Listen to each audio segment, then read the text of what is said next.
It's Monday, August 17th, 2020. I'm Greg Nibbler, and this is Digital Trends Live.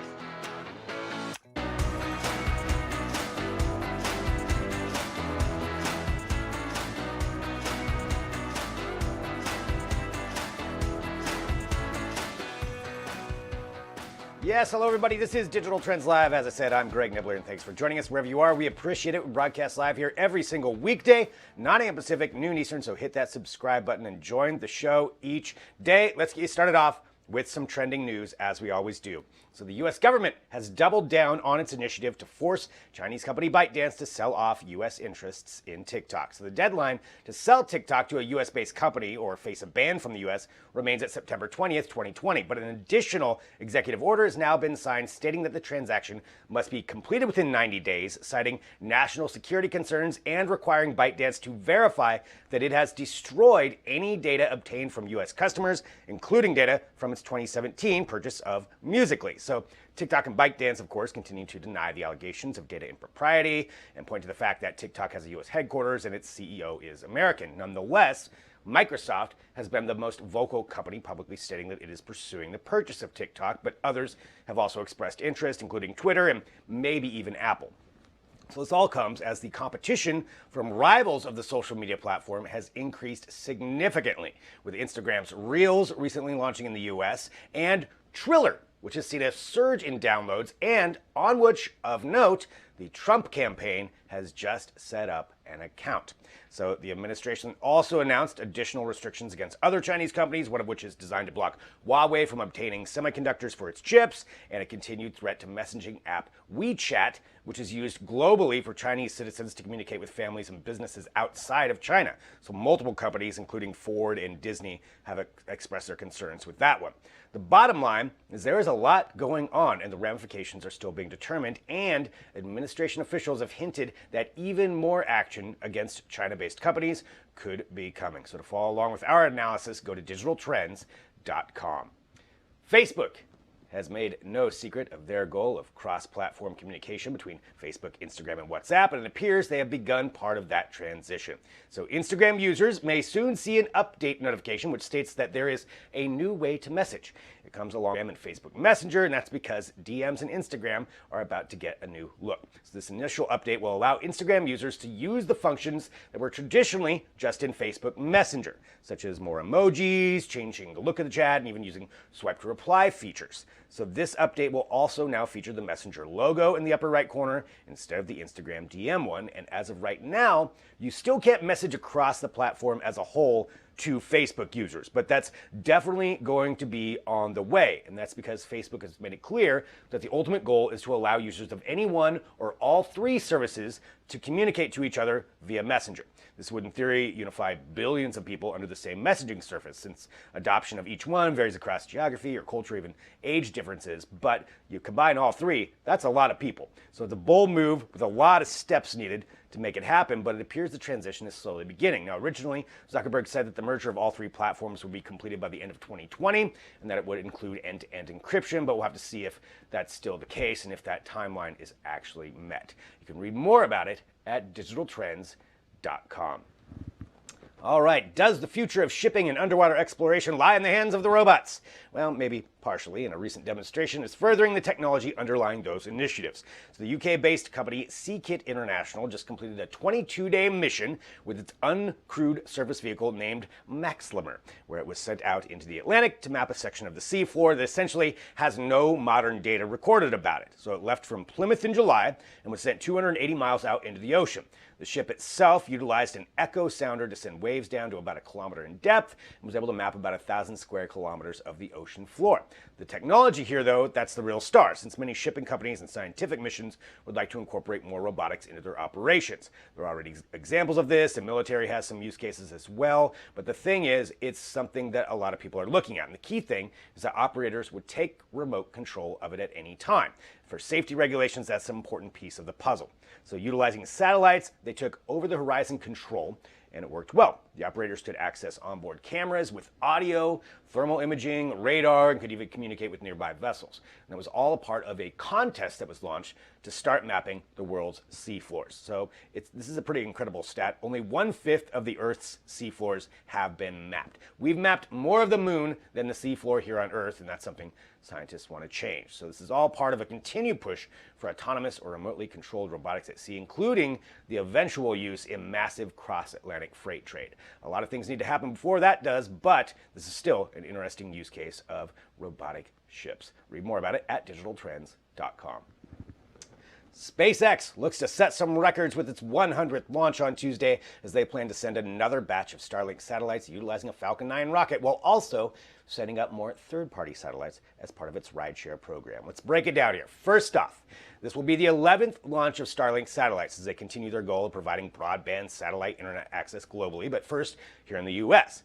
They've said that the system could launch by the end of this year, but there's a beta program going on right now, and some of the data is being reported. So users have to sign non-disclosure agreements as part of the beta program, but a Reddit user posted an image of speed tests. So it's showing speeds ranging from 11 megabytes per second to 60, which may seem slow to someone in a city with solid internet connection, but there's a lot of people that have far slower speeds than that, so it's definitely promising. Secondly, let's talk about the record they're attempting to break. So the Falcon 9 booster rocket they are using will be in its 6th launch. That's a record in its own right. So it's been part of 3 other Starlink missions and 2 separate missions for SpaceX so far. And on top of that, they're of course going to try to land the booster and recover it, which would also break another record. So with 100 launches now and the increased recoverability of their equipment, they are vastly bringing the price down on satellite launches. Which brings us to our third point, and that's that as part of their rideshare program, more and more companies are gaining access to space with their own satellites, or even just the fact that they can have a quick turnaround. So they're sending 2 of them up on this particular launch, but Black Sky, which is a monitoring tech company, sent up satellites on a recent SpaceX launch and was receiving data and detailed images within 58 hours. That's a really fast turnaround time, and it proves that it's definitely a bonus to these businesses to get their satellites up there because of this rideshare program, because of the savings in costs. So you can read more about all of this and join us to watch the 100th launch tomorrow by going to digitaltrends.com. So hit subscribe right now. You'll get all the details about this, and we can all watch it together. Continuing on here with Digital Trends, let's talk about something that we're probably all familiar with since we were kids, and that's the 5-second rule. If you drop something on the ground, you can pick it up and eat it within 5 seconds. That's science, right? Or is it? Well, joining us now, we've got John Velasco, who did a study on this to help analyze what the actual merits of this are. John, thank you so much for joining us. Help us set this up here. What brought this on? Okay, so a few weeks ago, I was eating in my dining room table, and I dropped a piece of food, a cracker, and I thought about it. I was actually using this stylus right here. It's the Adonit UVC Note. It's a stylus for the iPad, but what makes it unique is that it has that guy right there, which is UVC light for sanitization. Of course, nowadays we want to take all the precautions we can as far as germs, bacteria is concerned. So when I dropped this and I was using the stylus, I was wondering to myself, wait a minute, can we actually use the pen, this UVC light, to sanitize, let's say, drop food, the 5-second rule? So everyone knows about the 5-second rule. Within that five second span, it's still edible, right? There's no contamination with the food. So, but interestingly enough, Greg, there are a lot of variables that come to play when it comes to how much bacteria is picked up by food. So first and foremost is the moisture level of the food. So the more moist the food, chances are it's going to pick up a lot more. If it's drier, not as much, which is good. There's also the type of surface. So if you drop a piece of food at the gym floor, chances are you don't want to eat that, even if it's 5 seconds. But if it's somewhere that, at home that you constantly clean, then sure, maybe why not? And of course, like I said, the type of food, the surface type, so the geometry, is it flat? Is there more complexity to the shape? Think about like a meatball or something, dropping to the floor and picking up any debris or even bacteria. So those are the main things that go into how much bacteria is picked up by food. But there's the science behind UVC light, obviously. And, we did a piece on the website, digitaltrends.com. One of our writers did a piece on the UV sanitizer in boxes. She basically used it to sanitize her phones, and she used Petri dishes. She grew bacteria from the smartphones before it was treated with UVC light. and afterwards, and it showed that there was fewer bacteria growth with the samples that was treated with UVC light. So got me thinking, right?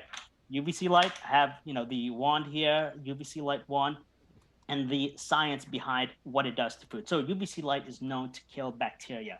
And there's, again, also some things that are related to that. So you want to look at the time and how effective it is. There was actually a 2014 study in the American Journal of Infection Control that found that UVC ones like this most commonly kill bacteria after 5 seconds of exposure. And it's able to eliminate roughly 90% of bacteria, really tough bacteria to kill after only 40 seconds. So obviously the amount of time you're using the UVC light on the food also comes to play. And in doing this research, we found that UVC light's used in a lot of different applications in the food industry when it comes to processing food before it's packaged, even after it's packaged. They want to ensure that the surfaces, the packaging is clear, and even the food itself, let's say like fruits, are bacteria free. So they found that UVC light does help. So going back to my experience, so I thought about what happens when food, let's say crackers drop on the floor, or let's say on the table for 5 seconds. Whip out your UVC light. Obviously it's going to take some time. We also say that you want to be able to cover the entirety, not just one side. That's the tricky part, though, as far as killing bacteria. You have to ensure that the light is evenly dispersed through whatever you're going to eat, and the timing itself. So the big question is, can UVC light negate the 5-second rule? To an extent, yes, but again, like I said, it depends on the type of food you're eating. If it's something moist, chances are, even if you use UVC light, it's not going to go inside. It's not going to clean the inside, or even those nook and crannies where bacteria might have got in. Obviously, the UVC light is good for surfaces. So if anything's picked up on the surface of the food, chances are it's going to get killed by the UVC light. So in that sense, if you drop it for 5 seconds and it's a pretty, flat and also not moist food, you're good to go. Well, John, I got to ask, did you eat the original cracker that you dropped? Yes, I did. 5-second rule. 5-second rule. There it is. John, this is an awesome study. I think it's pretty amazing. Also, I want to get one of those UV light wands that you just showcased there, now that I've seen that in use. Yeah, a pen too. I mean, that's awesome. All right, well, we've got this article up at digitaltrends.com. Everybody can go there and take a look at it and kind of analyze, make your own decisions on that, but look at the science for it. I do generally subscribe to the 5-second rule, I'll admit. But now I'm going to be a little more careful about which food I pick back up. John, thank you so much. No meatballs. I will not pick up the meatballs. John Velasco, thank you so much, as always. John, right here on Digital Trends Live. That is an awesome study. So again, go check that out at digitaltrends.com. Take a look at that and make your analysis about the 5-second rule. All right, coming up next, we're going to have Drew Prindle joining us here in just a little bit for Awesome Tech You Can't Buy Yet. But before that, hey, do you know anybody that owns a Jeep? Well, I'll tell you that Jeep owners are kind of like people who do CrossFit. They always talk about Jeeps. I know because I own a Jeep. But coming up next, we've got the history of Jeeps with Riley Wynn. So stick around. We'll be right back with more Digital Trends Live.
Oh, the Jeep Wave. It's an exclusive club that Jeep owners are in. Whether it's the Wrangler, the Gladiator, or the 707 horsepower Grand Cherokee Trackhawk, Jeeps are pretty freaking cool. But the Jeep has had a rocky past that even their 4x4 off-roaders couldn't always traverse. From battlefields to suburban driveways, here is the history of Jeep. The Jeep was born out of the US Army's need for a vehicle that could replace the horse and the motorcycle as a general purpose form of transportation. One of the popular theories about where they got the name from is that it came from GP, an acronym for general purpose. Others think that it comes from Eugene the Jeep, a character from Popeye. Wherever the name came from, it stuck. In 1940, the US government began the bidding process for the Jeep. Even though the actual vehicle was developed by the American Bantam Car Company, the Army was worried about the manufacturer being able to keep up with the demand. So it contracted Willys Overland, and later Ford delivered hundreds of thousands of them. Although Ford was a motor vehicle powerhouse, Willys got the rights to the design of the Jeep for civilian life after the war. Willys converted the military Jeep into the civilian Jeep, aka CJ, and made several generations of the military Jeep. It served for over 4 decades until it was eventually replaced by the Wrangler. Willys didn't stop there though. It created an entire lineup of Jeep vehicles, marking the beginning of Jeep's transition into a standalone brand. It rolled out some eye-catching designs, including the long-lived station wagon in 1946, a pickup in 1947, and the Jeepster, a small convertible design to look more like a conventional car. Just as the original Jeep left American Bantam behind, the Jeep brand proved it was more resilient than the company actually making the cars. In 1953, Willys was bought out by Kaiser. It dropped the Willys name altogether in 1963, becoming Kaiser Jeep. That same year, Jeep introduced the Wagoneer, a car fit for the Beach Boys and surf culture. With its fully enclosed station wagon-like body, the Wagoneer was one of the earliest looks at the modern family SUV. And although this was the car you'd see at the beach back in the day, it didn't last long. In 1969, the American Motors Company purchased Kaiser Jeep. Jeep continued to grow in popularity under AMC's tenure, but unfortunately the company itself had a ton of other issues going on. At one point, it even partnered up with the Paris-based Renault to keep the lights on, but ultimately AMC had to seek a buyout. In 1987, Chrysler stepped in, purchasing AMC and quickly closing down the business. The deal gave Chrysler the Jeep name, cars, and intellectual property. It was during the 1980s when we started to see the first generations of models that are still on the road today. And even though AMC released the XJ generation Cherokee in 1984, Chrysler kept the XJ in production until 2001 when it was replaced by the Liberty. Jeep was a smart acquisition for Chrysler. The 1990s saw an explosion of interest in SUVs, and Jeep's history already placed it in a good position to dominate the market. It introduced the first Grand Cherokee in 1992 to replace the decades-old Grand Wagoneer. Over a decade later, Jeep brought the SUV to the track in the first generation Grand Cherokee SRT, a crazy quick hot rod that totally ignored off-road capability in favor of on-road performance. And again at the 2017 New York Auto Show, Jeep also unleashed the 707 horsepower Grand Cherokee Trackhawk, a vehicle the Jeep designers in the 1940s probably could have never imagined. Through the 2000s, Jeep made some serious missteps. Chrysler merged with Daimler AG in 1998 and began to focus more intensely on trucks and SUVs at the expense of fuel economy and overall quality. Jeep's first car-based crossovers, the Compass and the Patriot, were not well liked, and the massive Commander became a white elephant once the 2008 recession hit and gas prices started to spike. After cutting Daimler loose, the recession, and Chrysler entering bankruptcy, Fiat bought it up and formed what is now known as Fiat Chrysler Automobiles. Fiat Chrysler made some controversial decisions, including bringing back the Cherokee as a crossover and introducing the pint-sized Renegade. Jeep hadn't touched the truck market since the XJ-based Comanche in 1992, but in 2018 it released the long-awaited Gladiator, a pickup truck based on the Wrangler. The model is offered exclusively with 4 doors, and it's available with a diverse selection of engines that include a turbo diesel V6. From driving through trenches to scaling mountains, Jeep has come a long way since the 1940s. It's had some dark days, but the company is in a good place right now as it's working on introducing hybrid models and resurrecting some old fan favorites. Just like we've seen in the past, the Jeep brand will prevail, no matter who's behind the wheel. Until next time, I'm Riley Wynn with Digital Trends, and thanks for watching.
Welcome back to Digital Trends Live. I'm Greg Nibbler, and yes, indeed, thank you to everybody who's joining us. Hit that subscribe button. It is Monday, which means it's now time for awesome tech you can't buy yet.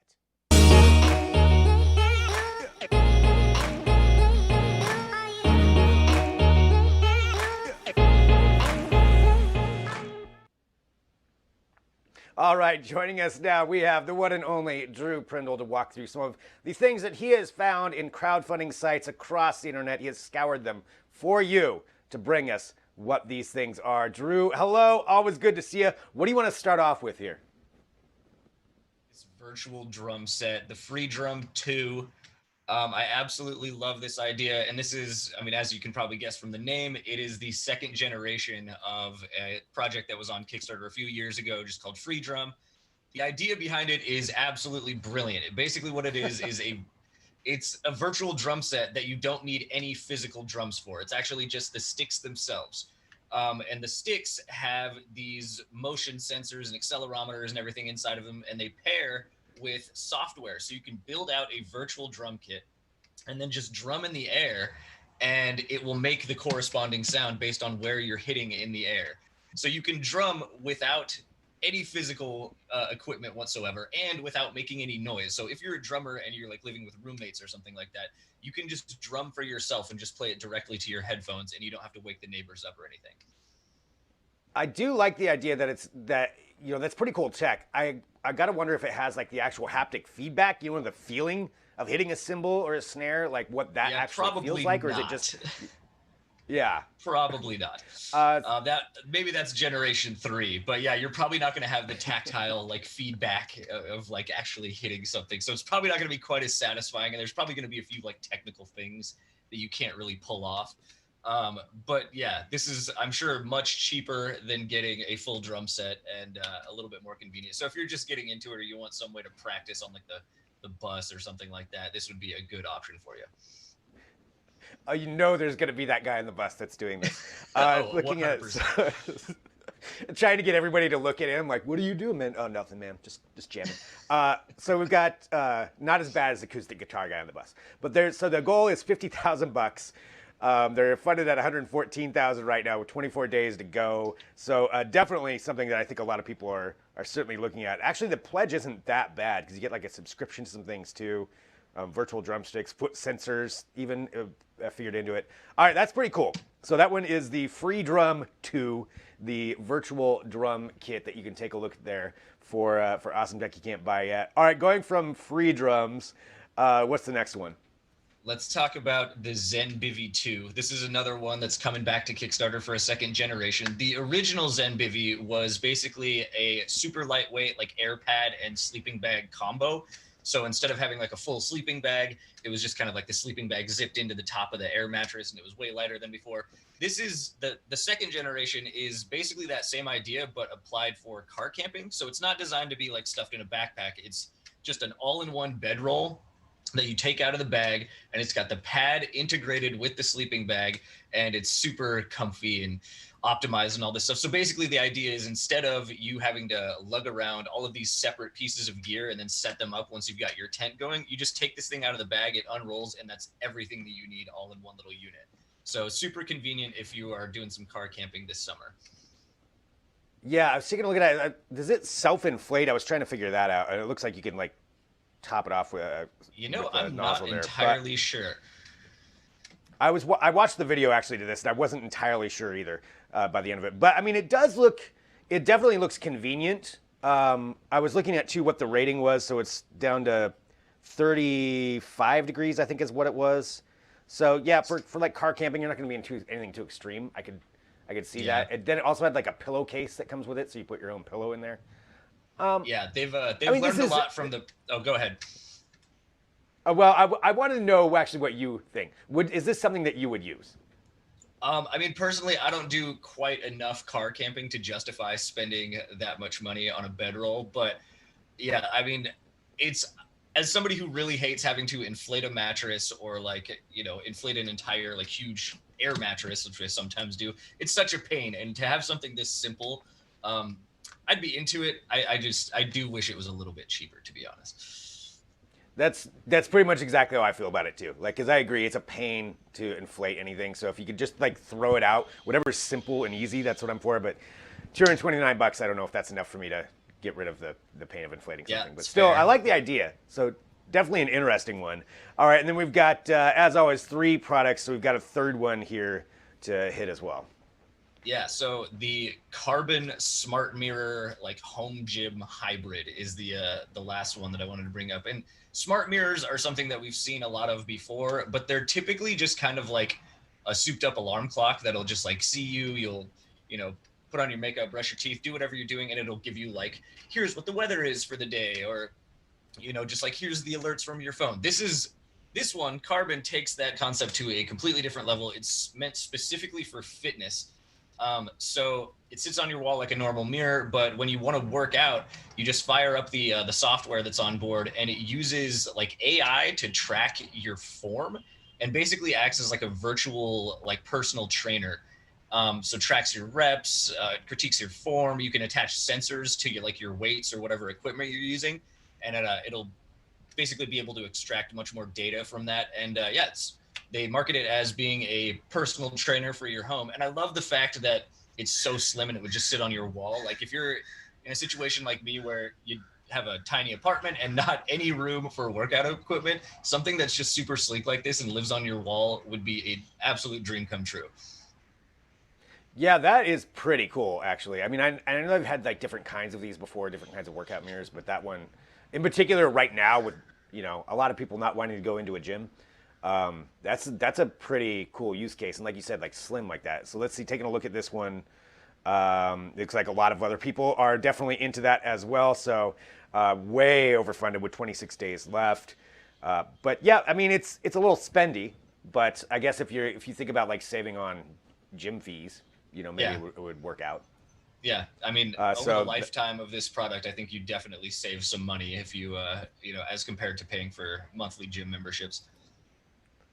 That is Carbon, the mirror with a personal trainer inside. So you can check that out there at digitaltrends.com as well. It's part of Awesome Tech You Can't Buy Yet, where Drew brings us 3 products every single week. But check them all out right there on the site. And Drew, as always, great to see you. Thanks.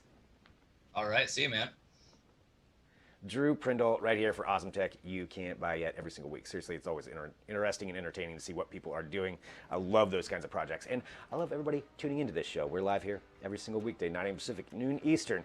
And I want you to hit that subscribe button, share the show, let other people know about it, be a part of this, because we get to talk to some great people and we get to have some great content for you. Coming up tomorrow, we've got Winnie Sun, who's going to be here to talk about what is going on in the world of finances. She makes it simple to understand, and trust me, I need help like that, and it can be beneficial to all of us. So she'll be here. We'll also have another segment of Who's Got Game, where we're going to be talking to full screen talent, creators, gamers, incredible entertainers about what they do. So that'll also be part of tomorrow's show, as well as all the up-to-date news in technology. So like I said, hit subscribe, share the show, let other people know about it.